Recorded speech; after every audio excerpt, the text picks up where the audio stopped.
नमस्कार, मंडल news bulletin में आपका स्वागत है। आइए पेश करते हैं आज के कुछ प्रमुख व मुख्य समाचार।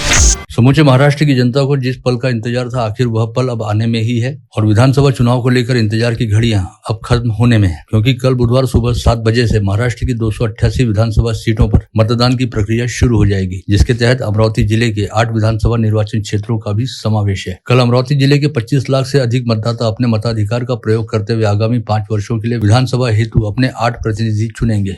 इस चुनाव हेतु अमरावती जिले के 8 निर्वाचन क्षेत्रों से कुल 160 प्रत्याशी चुनावी अखाड़े में हैं। ऐसे में विधानसभा चुनाव के मतदान को लेकर जिला निर्वाचन विभाग द्वारा तमाम तैयारियां पूरी कर ली गई हैं और 8 विधानसभा निर्वाचन क्षेत्रों में 2708 मतदान केंद्रों को तैयार कर लिया गया है। इस मतदान हेतु 5791 EVM machine, 3246 ballot machine, 3516 VVPAT का प्रयोग किया जाएगा। साथ ही इलेक्शन ड्यूटी हेतु 11919 मतदान अधिकारी व कर्मचारियों को जिम्मेदारी सौंपी गई है। इलेक्शन ड्यूटी पर लगाए गए अधिकारियों व कर्मचारियों सहित मतदान साहित्य को मुख्यालयों से मतदान केंद्रों तक पहुंचाने हेतु 319 सरकारी बसें, 24 ट्रक, 14 मिनी बसें व 89 क्यूआरटी पथक तैनात किए गए हैं। साथ ही जिले में 1656 मतदान केंद्रों से लाइव वेबकास्टिंग करते हुए मतदान प्रक्रिया पर पूरी नजर रखी जाएगी।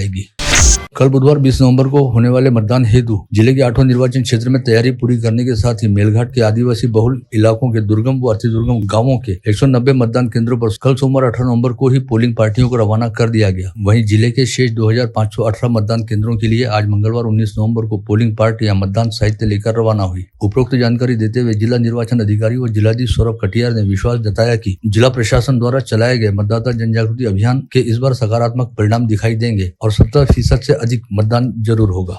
वहीं मतदान को पारदर्शक तरीके से भयमुक्त वातावरण में संपन्न कराने हेतु शहर एवं जिला ग्रामीण पुलिस द्वारा कानून व्यवस्था बाधित रखने के लिए पूरी सतर्कता बरती जा रही है। प्रशासनाने पूर्ण दक्षता घेतली, तयारी केली आहे की तुम्ही लोकांना कुठल्याही प्रकारची अडचण येणार नाही, म्हणून मला आवाहन करायचं आहे सर्व नागरिकांना तुम्ही उद्या वोटिंग करायला मतदान करा। यात काही संवेदनशील केंद्र आहेत का? त्या केंद्रावर पोलिसांचा पर्याप्त बंदोबस्त करण्यात आला। आपले अमरावती जिल्ह्यात 4 क्रिटिकल पोलिंग बूथ आहे, त्यापैकी 3 मेलघाट रिजनमध्ये आहे आणि 1 धामणगावमध्ये आहे। त्या व्यतिरिक्त 73 असे पोलिंग केंद्र आहे ज्या ठिकाणी कनेक्टिव्हिटी नाही, ते शॅडो एरियामध्ये आहे। तेथे आपण पोलीसचे वॉकी टॉकी, वायरलेस सिस्टम आणि फॉरेस्ट विभागाचे वायरलेस सिस्टमच्या माध्यमातून संपर्क साधणार।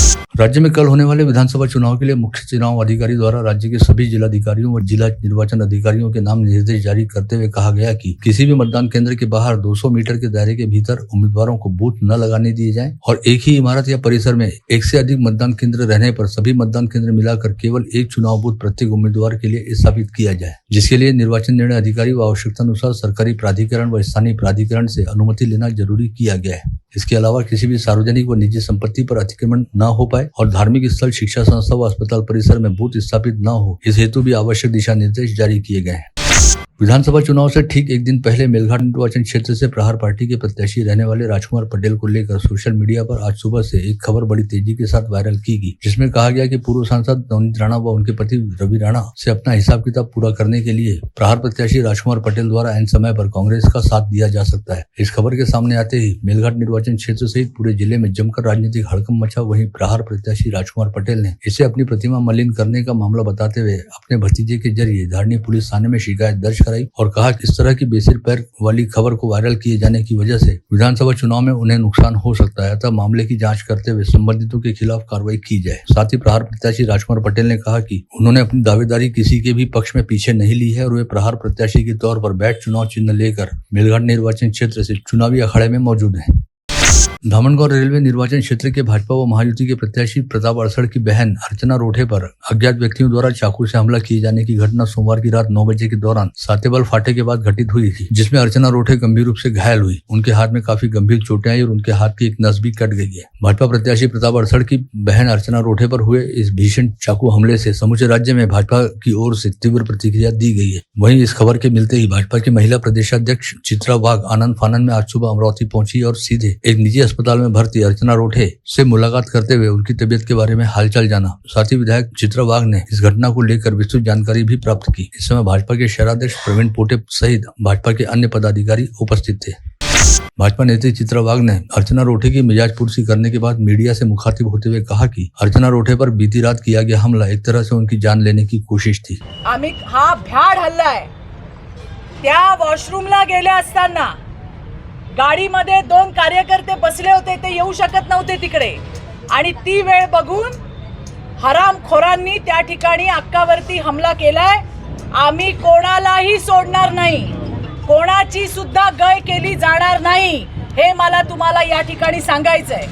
आमची जबाबदारी आम्हाला फार चांगली समजते, पण ज्या नीचतेच्या पातळीला आज महाविकास आघाडी गेली आहे त्यांना लाज वाटली पाहिजे. भाजपच्या महिलांनी हातात बांगड्या घातल्यात, पण भाजपच्या महिलांना 2 हात सुद्धा करता येतात, हे लक्षात ठेवा. हे सुद्धा मला आज महाविकास आघाडीला सांगायचंय. इसके साथ ही भाजपा के ग्रामीण जिलाध्यक्ष और राज्यसभा सांसद अनिल बोंडे ने भी अर्चना रोठे पर हुए जानलेवा हमले की घटना का तीव्र निषेध करते हुए मामले की सघन जांच किए जाने की मांग उठाई. उधर बडनेरा निर्वाचन क्षेत्र से महाविकास आघाड़ी के प्रत्याशी सुनील खराटे द्वारा राजापेट पुलिस थाने में शिकायत दर्ज कराते हुए कहा गया कि सोमवार की आधी रात जब वे अपने प्रचार कार्यालय में बैठे थे तब एक अनजान नंबर से उन्हें फोन पर कॉल आई और अश्लील गाली गलौज करते हुए उन्हें जान से मारने की धमकी दी गई. सुनील खराटे ने शिकायत दर्ज कराते हुए मामले की जांच करने और आरोपी पर कड़ी कार्रवाई करने की मांग उठाई है. वहीं दूसरी ओर बडनेरा निर्वाचन क्षेत्र से निर्दलीय प्रत्याशी रहने वाले नितिन कदम द्वारा भी शिकायत दर्ज कराई गई है कि विगत 3 दिनों से उन्हें लगातार धमकियां मिल रही हैं, जिसके कारण उनकी तबीयत बिगड़ गई. उन्हें आज कल्याण नगर के एक निजी अस्पताल में भर्ती कराया. निर्दलीय प्रत्याशी नितिन कदम ने अस्पताल के बेड से एक वीडियो संदेश जारी करते हुए आरोप लगाया कि उन्हें प्रचार बंद कर देने और शांत रहने हेतु दबाव डालते हुए शूट कर देने की 3 दिनों से धमकियां दी जा रही हैं. अमरावती विधानसभा निर्वाचन क्षेत्र में कांटेदार टक्कर के अनुमान के बीच महायुति प्रत्याशी सुलभा खोड़के के खिलाफ किए जा रहे अप्रचार का भाजपा के बड़े नेता व केंद्रीय मंत्री नितिन गडकरी ने जोरदार जवाब दिया. केंद्रीय मंत्री नितिन गडकरी ने महायुति प्रत्याशी सुलभा खोड़के को भारी वोटों से विजयी बनाकर दोबारा विधानसभा में भेजने का संदेश जारी किया. सोशल मीडिया पर विगत 2 दिनों से गडकरी का यह संदेश वायरल होने के बाद कहा जा रहा है कि सुलभा खोड़के के विरोधियों द्वारा जो दुष्प्रचार किया जा रहा था अब उस पर पूर्ण विराम लग गया है. इस हेतु सुलभा खोड़के ने नितिन गडकरी सहित भाजपा व मित्र पक्षों के प्रति आभार ज्ञापित किया है. विधानसभा चुनाव के वोटिंग हेतु लोगों को समय मिलने की दृष्टि से महाराष्ट्र सरकार ने कल बुधवार 20 नवंबर को सार्वजनिक अवकाश की घोषणा कर दी है. सभी विधानसभा क्षेत्रों में यह आदेश लागू होने की जानकारी राज्यपाल के आदेशानुसार सामान्य प्रशासन विभाग के उप सचिव दिलीप देशपांडे द्वारा दी गई है. विधानसभा चुनाव के कल होने जा रहे मतदान हेतु शहर के विविध मार्केट के बंद को लेकर अपडेट प्राप्त हुई है, जिसके मुताबिक होलसेल दवा बाजार कल पूरा दिन बंद रहेगा. हालांकि लोगों की सुविधा के लिए रिटेल दवा काउंटर हमेशा की तरह शुरू रहेंगे. यह जानकारी महानगर चैम्बर के अध्यक्ष सुरेश जैन द्वारा दी गई. साथ ही उन्होंने व्यापारी संगठनों को अपने अपने पदाधिकारियों से चर्चा करते हुए निर्णय लेने हेतु कहा है. सराफा व्यापारी एसोसिएशन के सचिव सीमेश श्रॉफ ने बताया कि मार्केट बंद रखने या नहीं रखने का निर्णय आज देर शाम तक होने की संभावना है. वहीं कपड़ा मार्केट बिजीलैंड को दोपहर 2 बजे तक बंद रखा जाएगा, ऐसी घोषणा बिजीलैंड व्यापारी एसोसिएशन ने की है. यह जानकारी देते हुए अमरावती महानगर चैम्बर के अध्यक्ष सुरेश जैन ने सभी व्यापारियों से सहपरिवार मतदान करने और अपने राष्ट्रीय कर्तव्य के निर्वहन का आग्रह किया है. अमरावती निर्वाचन क्षेत्र से महायुति की प्रत्याशी रहने वाली सुलभा खोड़के ने अमरावती के विकास और प्रगति हेतु उनकी दावेदारी का समर्थन करते हुए उनके पक्ष में घड़ी चुनाव चिन्ह को अपना वोट देने का आह्वान अमरावती निर्वाचन क्षेत्र के मतदाताओं से किया है. सुलभा खोड़के ने मतदाताओं के सामने अपने विगत 5 वर्ष का लेखा जोखा रखने के साथ ही आगामी 5 वर्षों के दौरान किए जाने वाले विकास कामों का प्रारूप भी पेश किया है और अपने द्वारा घोषित वचननामे में कहा है कि छोटी सी तकनीकी दुरुस्ती के चलते प्रलंबित रहने वाले अमरावती शहर के विकास प्रारूप यानी डीपी प्लान को मंजूरी दिलाना उनकी पहली प्राथमिकता में शामिल है और अमरावती शहर के डीपी प्लान को मंजूरी दिलाने हेतु वे पूरी तरह से वचनबद्ध भी है. इसके साथ ही अमरावती निर्वाचन क्षेत्र से महाविकास आघाड़ी के प्रत्याशी रहने वाले डॉक्टर सुनील देशमुख का कहना रहा कि विगत 5 वर्षों के दौरान अमरावती शहर का विकास पूरी तरह से अवरुद्ध हो चुका है, जिसे दोबारा गतिमान करने के लिए उन्होंने अपनी दावेदारी पेश की है. साथ ही महाराष्ट्र को दोबारा सक्षम व संपन्न बनाने के लिए महाविकास आघाड़ी की जीत जरूरी है. अमरावती निर्वाचन क्षेत्र से मनसे प्रत्याशी के तौर पर चुनाव लड़ रहे मंगेश उर्फ पप्पू पाटिल की दावेदारी ने अमरावती सीट पर मुकाबले को चतुरंगी बना दिया है, जिसके चलते अमरावती में चुनाव काफी दिलचस्प हो गया है. मनसे प्रत्याशी मंगेश उर्फ पप्पू पाटिल को रेस में रहने वाले प्रमुख प्रत्याशियों में गिना जा रहा है. साथ ही युवाओं के बीच तेजी से बढ़ती उनकी लोकप्रियता के चलते पप्पू पाटिल अब यूथ आइकॉन के तौर पर उभरे हैं. बडनेरा निर्वाचन क्षेत्र से महायुति के तहत युवा स्वाभिमान पार्टी के प्रत्याशी रहने वाले रवि राणा की गत रोज बडनेरा के नई बस्ती और जूनी बस्ती परिसर में भव्य प्रचार पदयात्रा निकाली गई, जिसका जगह जगह पर शानदार स्वागत हुआ. साथ ही इस पदयात्रा में हजारों नागरिक स्वयं स्फूर्त रूप से उमड़े, जिन्होंने रवि राणा की दावेदारी का समर्थन किया. विधानसभा चुनाव प्रचार के अंतिम दिन बाइक रैली का आयोजन करते हुए अचलपुर निर्वाचन क्षेत्र से प्रहार जनशक्ति पार्टी के प्रत्याशी रहने वाले बच्चू कडू ने कहा कि जब हाड़ मास का कार्यकर्ता खड़ा होता है तो इतिहास बनता है. चांदूर बाजार में शुरू हुई बाइक रैली का समापन अचलपुर के गांधी पुतला परिसर के पास विशाल जनसभा आयोजित करते हुए हुई. इस जनसभा में प्रहार प्रत्याशी बच्चू कडू की धर्मपत्नी नैना कडू ने भी शामिल होते हुए कहा कि अचलपुर निर्वाचन क्षेत्र में विगत 20 वर्षों से सत्ता में रहने वाले बच्चू कडू 5वीं बार भी सभी मतदाताओं के आशीर्वाद से विधायक जरूर बनेंगे. तिवसा निर्वाचन क्षेत्र से महाविकास आघाड़ी के प्रत्याशी यशोमती ठाकुर ने सोमवार को चुनाव प्रचार के अंतिम दिन भी अपना तूफानी प्रचार किया और लोगों से संवाद भी साधा। इस दौरान उन्हें विविध संस्थाओं, संगठनों व निर्दलीय प्रत्याशियों की ओर से बिना शर्त समर्थन घोषित किया गया। तिवसा निर्वाचन क्षेत्र से महायुति के तहत भाजपा के प्रत्याशी रहने वाले राजेश वानखड़े ने चुनाव प्रचार के अंतिम दिन प्रचार सभा का आयोजन करते हुए कहा कि विगत 15 वर्षों में निर्वाचन क्षेत्र की सामान्य जनता का शोषण हुआ है और विकास कामों को लेकर कोई ठोस नियोजन नहीं किया गया। लेकिन अब ऐसा नहीं चलेगा, क्योंकि तिवसा निर्वाचन क्षेत्र में इस बार बदलाव जरूर होगा और वे विधायक चुनकर आने के बाद निर्वाचन क्षेत्र का कायाकल्प कर दिखाएंगे। दरियापुर निर्वाचन क्षेत्र से महायुति के प्रत्याशी रहने वाले अभिजीत अड़सुल के प्रचार हेतु सोमवार की दोपहर दरियापुर में रोड शो का आयोजन किया गया, जिसे नागरिकों की ओर से जबरदस्त प्रतिसाद मिला। पूर्व सांसद आनंदराव अड़सुल भी इस रोड शो में शामिल हुए, जिन्होंने अभिजीत अड़सुल को प्रचंड मताधिक्य से विजयी बनाने का आह्वान किया।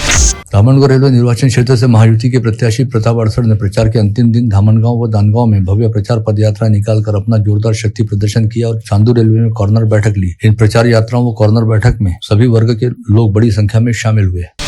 धामनगांव निर्वाचन क्षेत्र से वंचित बहुजन आघाड़ी के प्रत्याशी नीलेश विश्वकर्मा ने प्रचार के अंतिम दिन तीनों तहसीलों में जोरदार बाइक रैली निकालकर शक्ति प्रदर्शन किया। इस प्रचार रैली का जगह जगह जंगी स्वागत भी हुआ। मोर्शी विधानसभा निर्वाचन क्षेत्र से अजित पवार गुट वाली राष्ट्रवादी कांग्रेस पार्टी के प्रत्याशी देवेंद्र भुयार के प्रचार हेतु वरुण में जनता द्वारा स्वयं स्फूर्त रूप से इकट्ठा होकर भव्य रैली निकाली गई और शक्ति प्रदर्शन किया गया। विधानसभा चुनाव के प्रचार के अंतिम दिन निकाली गई रैली में बड़ी संख्या में महिलाएं भी शामिल हुई थी। मोर्शी निर्वाचन क्षेत्र से महायुति के तहत भाजपा प्रत्याशी रहने वाले उमेश उर्फ चंदू यावलकर के प्रचार हेतु सोमवार को वरुण शहर में जोरदार रैली निकाली गई, जिसमें हजारों की संख्या में लोग भी उमड़े। मोर्शी निर्वाचन क्षेत्र से निर्दलीय प्रत्याशी के तौर पर विधानसभा का चुनाव लड़ रहे विक्रम ठाकरे ने चुनाव प्रचार के अंतिम चरण में प्रचार रैली के बाद प्रचार सभा को मोर्शी में संबोधित किया। इस प्रचार सभा में हजारों की संख्या में मतदाता व समर्थक उपस्थित थे। देश के उपराष्ट्रपति और राज्यसभा के सभापति जगदीप धनखड़ ने अमरावती के भाजपा नेता व राज्यसभा सदस्य डॉक्टर अनिल बोंडे को जवाहरलाल नेहरू विश्वविद्यालय का कोर्ट सदस्य मनोनीत किया है। डॉक्टर बोंडे के साथ ही डॉक्टर के लक्ष्मण व डॉक्टर सुमेर सिंह सोलंकी का भी समन्वय समिति पर मनोनयन किया गया है। विधानसभा चुनाव का रण इस बार काफी कड़ा लगने का कयास सही साबित हो रहा है। मतदान के पहले कुछ घंटे का समय शेष रहते हुए विभिन्न संस्थाओं व समाज संगठनों से समर्थन के पत्र लेने का खेल भी जोरदार अंदाज में चल रहा है। इसी कड़ी में पूज्य पंचायत दस्तूर नगर ने बडनेरा विधानसभा क्षेत्र में एक के बाद एक 2 प्रतिस्पर्धियों के प्रति समर्थन घोषित करते हुए बाकायदा पत्र भी जारी किए और फोटो भी खिंचवाए। बडनेरा विधानसभा क्षेत्र से निर्दलीय प्रत्याशी के तौर पर चुनाव लड़ रहे भाजपा नेता तुषार भारती को पूज्य पंचायत दस्तूर नगर ने सोमवार की शाम अपना खुला समर्थन घोषित किया था। वहीं आज मंगलवार को पूज्य पंचायत दस्तूर नगर द्वारा महायुति प्रत्याशी रवि राणा के पक्ष में समर्थन पत्र जारी किया गया। इस बारे में पंचमंडल के नंदलाल खत्री से पूछे जाने पर उन्होंने साफ किया कि तुषार भारती को जो समर्थन पत्र दिया गया था उसे खंडित कर दिया गया है और दस्तूर नगर की पूज्य पंचायत शुरुआत से ही विधायक रवि राणा के समर्थन में है। विधानसभा चुनाव के लिए निर्वाचन विभाग द्वारा पोलिंग पार्टियों को एक स्थान से दूसरे स्थान पर पहुंचाने हेतु अमरावती जिले से समूचे राज्य में एसटी बसों को अधिग्रहित किया गया है। ऐसे में अमरावती जिले व संभाग सहित पूरे राज्य में आम यात्रियों के लिए एक स्थान से दूसरे स्थान तक जाने हेतु एसटी बसों का टोटा पैदा हो गया। ऐसे में बस स्थानकों पर जहां एक और यात्रियों की तौबा भीड़ बसों का इंतजार करती दिखाई दी, वहीं दूसरी ओर एसटी बसों का दूर दूर तक कोई अता पता नहीं था। ऐसे में यात्री ढुलाई करने वाले निजी वाहन चालकों की लॉटरी खुल गई, जो अपने वाहनों को ओवरलोड भरते हुए मनमाना किराया वसूलते दिखाई दिए। चुनाव के चलते जहां एक और राज्य परिवहन निगम मालामाल होता दिखाई दिया, वहीं दूसरी ओर एसटी बसें इलेक्शन ड्यूटी पर लगा दिए जाने के चलते आम यात्रियों के हाल बेहाल होते भी दिखाई दिए। सिंधु नगर परिसर स्थित पूज्य शैदानी सेवा मंडल द्वारा रविवार को मधुबन वृद्धाश्रम में शैदानी दरबार के सप्तम पीठाधीश्वर संत राजाराम साहिब व अष्टम सदगुरु संत गोविंदनाथ साहिब का जन्मोत्सव बड़े हर्षोल्लास के साथ पूज्य संत युधिष्ठिर लाल जी के सानिध्य में मनाया गया। इस समय वृद्धाश्रम में जरूरतमंदों को अन्न, वस्त्र व फल वितरित किए गए। राजापेट स्थित रामदेव बाबा मंदिर में सोमवार को जस गायक मनमोहन जाजू व महेश शर्मा ने भगवान श्री रामदेव बाबा की जम्मा जागरण की ब्यावला कथा के साथ प्रस्तुति दी, जिसका उपस्थित श्रद्धालुओं ने बड़े भक्तिभाव के साथ आनंद लिया। विधानसभा चुनाव के मतदान हेतु अब बेहद कम समय रहने के चलते पुलिस आयुक्त नवीन चंद्र रेड्डी अपने लगभग पूरे स्टाफ के साथ सोमवार की रात ऑन रोड रहे, जिसके तहत 2200 टू व्हीलर व 4 व्हीलर की चेकिंग की गई। साथ ही विभिन्न चौक चौराहों पर नाकाबंदी लागू रहने से असामाजिक तत्व अथवा कोई भी गड़बड़ी की कोशिश करने वाले लोगों के मंसूबे धरे के धरे रह गए।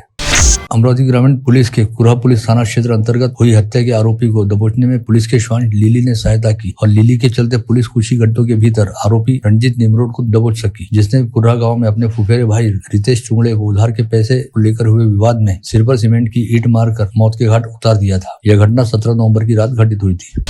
पुलिस अधिकारियों और कर्मचारियों के विधानसभा चुनावी बंदोबस्त में व्यस्त रहने के चलते चोरों व लुटेरों ने शहर में आतंक मचा रखा है। सोमवार 18 नवंबर की रात 7 बजे के दौरान शहर के शेगांव नाका परिसर में अज्ञात बाइक बाइक सवारों ने एक महिला के गले से सोने का मंगलसूत्र झपट लिया। पश्चात उसी परिसर में ऐसा दूसरा प्रयास विफल हो गया। इस घटना के तुरंत बाद 6 स्नेचरों ने फर्शी स्टॉप पर पेट्रोल पंप के निकट पति की दुपहिया पर बैठने का प्रयास कर रही महिला के गले से सोने का मंगलसूत्र झपट लिया और फरार हो गए।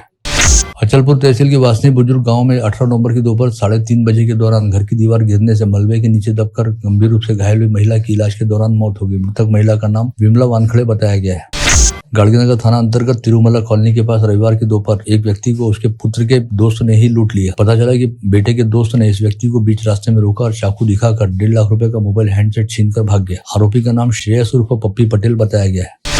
बंडेरा पुलिस थाना क्षेत्र अंतर्गत 15 वर्षीय नाबालिग लड़की को प्रलोभन देने के साथ ही अगवा करते हुए उसके साथ लैंगिक अत्याचार किए जाने की घटना उजागर हुई। पुलिस ने अनिकेत शिरसाट नामक आरोपी के खिलाफ आपराधिक मामला दर्ज किया।